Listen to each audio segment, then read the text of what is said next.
And in that conversation, it turned into me creating a class called Pastoral Care Women to help train our male pastors to understand how to relate to women in the church, because there's a conversation going about that every single day, right?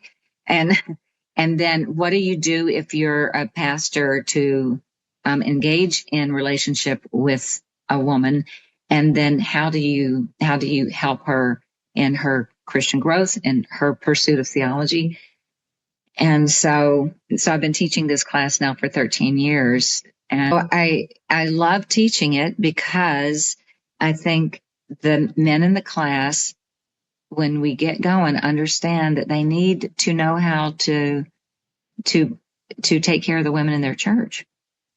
So one of the things I start with is just Ezekiel 34, and then you can go to Jeremiah 23 and just talk about what happens when shepherds don't shepherd the flock. And the Lord doesn't have good things to say to shepherds who don't shepherd the flock. And it says, what happens to ones that run off, that are broken down, who are hungry, who are thirsty, who are neglected? And God help us if the shepherds kill them because they want their wool, and so then when I talk about with my student, I said, then the Lord will give you a flock to shepherd, but guess what? Your flock is men and women, boys and girls, and you cannot neglect women.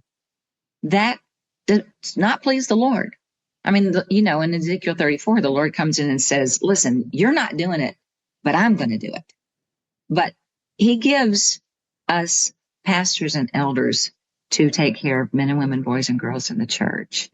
And so I think from what I have been told by my students, they just are able to see things differently.